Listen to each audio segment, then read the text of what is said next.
भाग 4। Paint house की उस खौफनाक रात के बाद अगली सुबह जब दोनों ऑफिस पहुंचे तो माहौल में अजीब सी सनसनी फैली हुई थी। आरव की सुरक्षा टीम पूरे ऑफिस परिसर में मुस्तैद थी।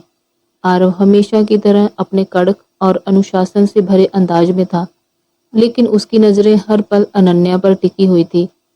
अनन्या अपने कैबिन में बैठी नए प्रोजेक्ट के प्रेजेंटेशन पर काम कर रही थी। तभी मार्केटिंग हेड रोहन मुस्कुराता हुआ हाथ में 2 कॉफी कप लिए अंदर दाखिल हुआ। Good morning beautiful. रोहन ने एक कप अनन्या की तरफ बढ़ाया। कल रात सुना कि तुम्हारे पेंट हाउस के आसपास काफी सिक्योरिटी बढ़ा दी गई है। क्या आरव तुम्हें वहां भी परेशान कर रहा है? अनन्या ने रोहन को देखा। कल रात हुए हमले के बाद वह थोड़ी सहमी हुई थी, लेकिन उसने मुस्कुराने की कोशिश की। नहीं रोहन, ऐसी कोई बात नहीं है। आरव बस थोड़े ज्यादा ओवर प्रोटेक्टिव हैं। आरव और प्रोटेक्टिव? रोहन ने एक मजाकिया हंसी हंसी। अनन्या, तुम उस इंसान को नहीं जानती। आरव सिंघानिया सिर्फ अपने मुनाफे और बिजनेस के बारे में सोचता है। उसके दिल में किसी इंसान के लिए कोई जगह नहीं है। अगर वह तुम्हें अपने घर में रख रहा है तो जरूर इसमें भी उसका कोई बिजनेस फायदा होगा। ऐसा नहीं है रोहन। अनन्या ने आरव का पक्ष लेने की कोशिश की, हालांकि वह खुद हैरान थी कि वह उस खड़ूस बॉस का बचाव क्यों कर रही थी। अनन्या, मुझ पर भरोसा रखो। रोहन ने अचानक आगे बढ़कर अनन्या का हाथ अपने हाथ में ले लिया। अगर तुम्हें उस हिटलर से कोई भी परेशानी हो तो मुझे बताओ। मैं तुम्हें इस जॉब से बेहतर जगह दिला सकता हूँ। उसी पल कैबिन का शीशे का दरवाजा झटके से खुला। आरव दरवाजे पर खड़ा था। उसकी नजरें सीधे रोहन के हाथ पर पड़ी, जो अनन्या के हाथ को थामे हुए था। आरव का चेहरा गुस्से से ऐसा लाल हुआ मानो अभी किसी का कत्ल कर देगा। रोहन, आरव की गर्जना से पूरे फ्लोर के कर्मचारी सहम गए। तुम्हारे हाथ तुम्हारी टेबल पर फाइलें पलटने के लिए हैं या मेरी टीम की एम्प्लॉय के हाथ पकड़ने के लिए? रोहन ने तुरंत अपना हाथ पीछे खींच लिया, लेकिन उसके चेहरे पर एक कुटिल मुस्कान बनी रही। अरे आरव, शांत हो जाओ भाई। मैं तो बस अपनी सहकर्मी की मदद कर रहा था। तुम्हारी मदद की जरूरत ना मेरी कंपनी को है और ना मिस शर्मा को। आरव ने आगे बढ़कर रोहन को कॉलर से पकड़ने जैसा सख्त रुख अपनाया। Get out of her cabin right now. Rohan ने अपने सूट को ठीक किया और अनन्या को एक नजर देखकर बाहर निकल गया। कैबिन में अब सिर्फ आरव और अनन्या थे। आरव की सांसें तेज चल रही थी और उसकी आंखें गुस्से से जल रही थी। आपकी प्रॉब्लम क्या है मिस्टर सिंघानिया? अनन्या अपनी कुर्सी से खड़ी हो गई। आप बात बात पर सब पर ऐसे क्यों झपट पड़ते हैं? रोहन बस मुझसे बात कर रहा था। वह सिर्फ बात नहीं कर रहा था अनन्या।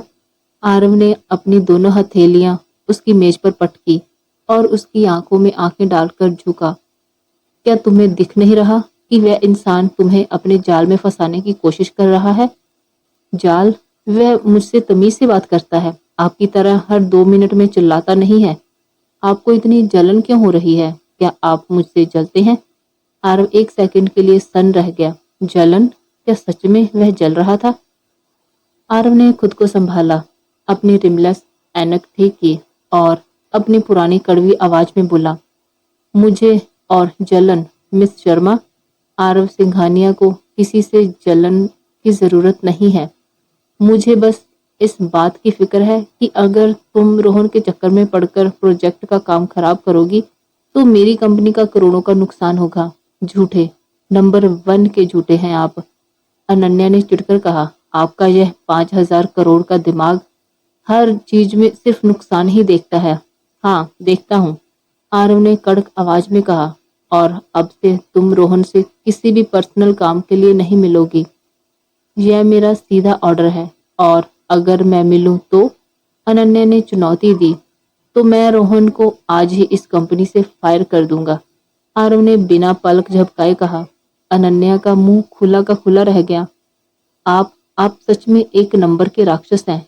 आरव मुड़ा और जाने लगा, लेकिन दरवाजे के पास रुककर उसने बिना पीछे देखे कहा, शाम को 6 बजे तैयार रहना, हमें एक प्राइवेट डिनर मीटिंग में जाना है। और हाँ, लाल रंग मत पहनना, दिमाग खराब होता है। मैं तो लाल ही पहनूंगी, पूरे रावण के भेष में जाऊंगी, अनन्या ने उसकी पीठ पीछे चिल्लाकर कहा। आरव के कैबिन से बाहर निकलते ही उसके चेहरे पर एक हल्की सी मुस्कान आ गई, लेकिन जैसे ही उसने अपने फोन की स्क्रीन देखी, उसका माथा फिर ठनक गया। उधर रोहन अपनी सीट पर बैठा किसी से गुप्त कोड में मैसेज पर बात कर रहा था। मैसेज पर लिखा था, काम हो रहा है बॉस। आरव उस लड़की के चक्कर में अपना आपा खो रहा है। जल्द ही 15 साल पुराना हिसाब बराबर होगा। शाम के ठीक 6 बज चुके थे। आरव अपने पेंट हाउस के लिविंग रूम में खड़ा अपनी घड़ी बांध रहा था। ब्लैक टक्सेडो सूट में वह हमेशा की तरह बेहद आकर्षक और रोबदार लग रहा था। उसने दरवाजे की तरफ देखा और उसकी सांसें वहीं अटक गई। अनन्या कमरे से बाहर आ रही थी और उसने जानबूझकर पूरे लाल रंग की खूबसूरत बनारसी साड़ी पहनी हुई थी। बालों का जूड़ा, गालों पर पड़ता वह हल्का सा डिंपल और आंखों में आरव को चिढ़ाने वाली शरारत। आरव ने साफ कहा था, लाल रंग मत पहनना, दिमाग खराब होता है। और अनन्या ने ठीक वही किया जो आरव को नापसंद था। अनन्या चलकर उसके सामने आई और अपनी ठुड्डी उठाकर बोली, कैसी लग रही हूँ मिस्टर सिंघानिया? आपका दिमाग खराब होना शुरू हुआ या थोड़ा और इंतजार करूं? आरव ने अपने चेहरे के भावों को कठोर बनाने की नाकाम कोशिश की। उसका दिल इतनी तेजी से धड़क रहा था कि अगर अनन्या उसके और करीब आती तो वह साफ सुन लेती। मिस शर्मा, आरव ने अपनी रिमलेस ऐनक ठीक की और ठंडी आवाज में कहा, मैंने तुम्हें बिजनेस मीटिंग के लिए तैयार होने को कहा था, किसी शादी में जाने के लिए नहीं। लाल रंग तुम पर बिल्कुल भी अच्छा नहीं लग रहा। 10 में से 2 रेटिंग। 2 रेटिंग? अनन्या का मुंह गुस्से से गुब्बारे की तरह फूल गया। आपकी पसंद तो वैसे ही रद्दी है, मुझे आपकी रेटिंग की कोई परवाह नहीं है। अच्छी बात है। आरव ने गाड़ी की चाबी उठाई, क्योंकि मुझे भी तुम्हारी जिद की कोई परवाह नहीं है। अब चलो, क्लाइंट इंतजार कर रहा है। गाड़ी में पूरे रास्ते अनन्या मुंह फेर कर खिड़की से बाहर देखती रही और आरव अपनी पुरानी आदत के मुताबिक मन ही मन सोच रहा था, 10 में से 2 नहीं, तुम 10 में से 100 लग रही हो, जिद्दी लड़की। गाड़ी में सन्नाटा था, लेकिन उस सन्नाटे में भी एक अजीब सी गर्माहट और बेइंतहा खिंचाव था। अनन्या मुंह फेर कर खिड़की से बाहर देख रही थी। गुस्से में उसकी सांसें तेज चल रही थी और लाल साड़ी का पल्लू उसके गालों को छू रहा था। वहीं ड्राइविंग सीट पर बैठा आरव हाथ में ब्लैक लेदर ग्लव्स पहने स्टीयरिंग व्हील थामे हुए था।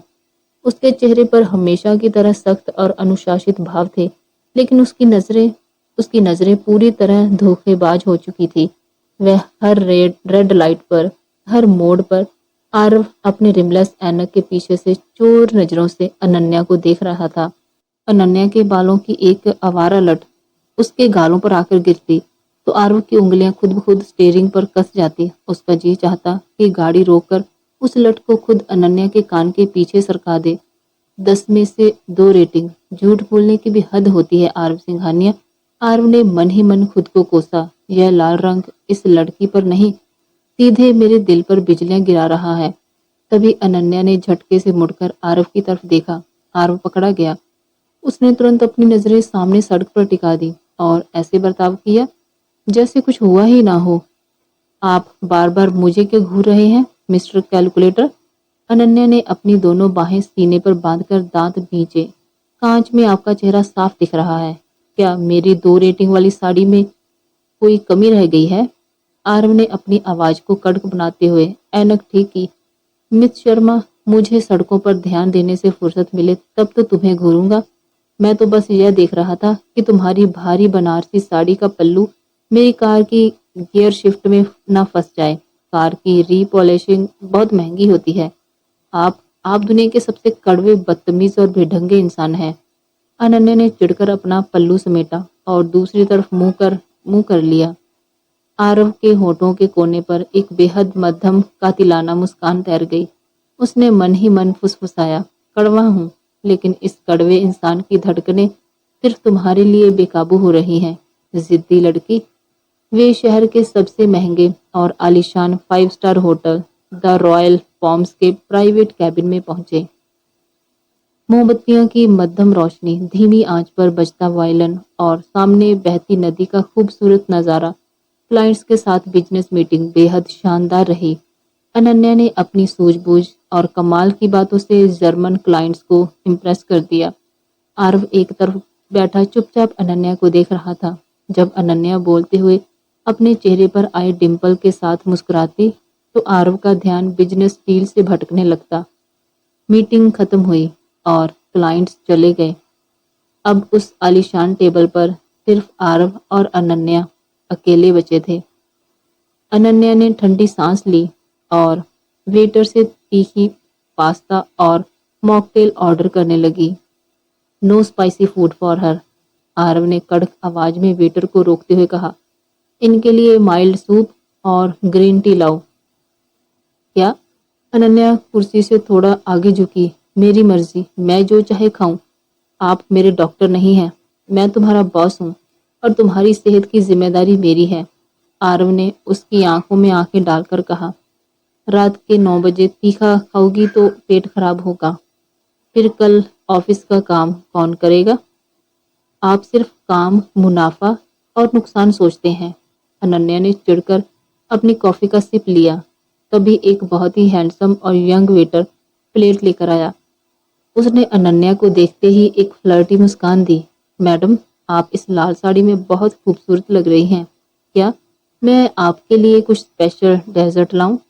अनन्या मुस्कुराने ही वाली थी कि धड़ाक, आरव ने अपना पानी का गिलास मेज पर इतनी जोर से रखा कि पानी छलक गया। आरव का चेहरा पल भर में खौफनाक हद तक गंभीर हो गया। उसकी आंखों में जानलेवा पॉजेसिवनेस तैर उठी थी। बिल लाओ अभी। आरव की आवाज इतनी ठंडी और रौबदार थी कि वेटर का मुस्कुराता हुआ चेहरा पीला पड़ गया। वह तुरंत सिर झुकाकर भाग गया। अनन्या ने आंखें फाड़कर आरव को देखा। आप उस बेचारे वेटर पर क्यों भड़क गए? वह तो बस तारीफ कर रहा था। आरव झटके से अपनी कुर्सी से उठा, अनन्या के करीब आया और उसकी कुर्सी के दोनों तरफ अपने हाथ टिकाकर उसके इतने पास झुक गया कि दोनों की सांसें टकराने लगी। तुम्हारी तारीफ करने का हक सिर्फ मेरा है, मिस शर्मा। आरव की भारी नशीली आवाज अनन्या के कानों में गूंजी। अनन्या की सांसें वहीं अटक गई। उसका दिल इतनी तेज धड़कने लगा मानो सीने से बाहर आ जाएगा। आरव के चेहरे का वो रूखापन गायब था। वहां सिर्फ एक मर्द की बेइंतहा दीवानगी थी। आप? अनन्या हकलाने लगी। उसका सारा गुस्सा आरव के इस अचानक आए प्यार के आगे पिघलने लगा। और हाँ, आरव ने अनन्या की लाल बनारसी साड़ी के पल्लू को अपनी उंगलियों में बहुत नजाकत से छुआ। लाल रंग तुम पर बिल्कुल अच्छा नहीं लग रहा, क्योंकि यह मुझे काम पर ध्यान नहीं देने दे रहा। 10 में से 100 रेटिंग, मिस शर्मा। अनन्या का पूरा चेहरा टमाटर की तरह लाल हो गया। आरव ने उसके चेहरे की इस लाली को देखा, उसके गालों पर पड़े डिंपल को अपनी उंगली से हल्के से सहलाया और धीरे से पीछे हट गया। अब चलो, घर जाने का वक्त हो गया है। आरव ने अपनी ऐनक ठीक की और अपने कड़क अंदाज में वापस आते हुए आगे बढ़ गया। अनन्या अपनी जगह पर बैठी रह गई। उसका हाथ अपने धड़कते दिल पर था। वह मन ही मन मुस्कुराई, लेकिन उसे बिल्कुल अंदाजा नहीं था कि होटल के पार्किंग एरिया के अंधेरे में कोई दूर खड़ा होकर उन दोनों पर नजर रख रहा था। उसके चेहरे पर एक खौफनाक कुटिल मुस्कान थी। उसने अपने फोन पर किसी को कॉल मिलाया और फुसफुसाया, बॉस, शिकार पूरी तरह जाल में है। आरव इस लड़की के प्यार में अंधा हो चुका है। अब सही मौका है अगला दाव खेलने का। तो दोस्तों, यह था कहानी का आज का भाग। उम्मीद करती हूँ आपको कहानी पसंद आई होगी। कहानी पसंद आई हो तो वीडियो को लाइक, शेयर और हमारे चैनल को सब्सक्राइब जरूर करें। मिलते हैं अगले भाग में। धन्यवाद।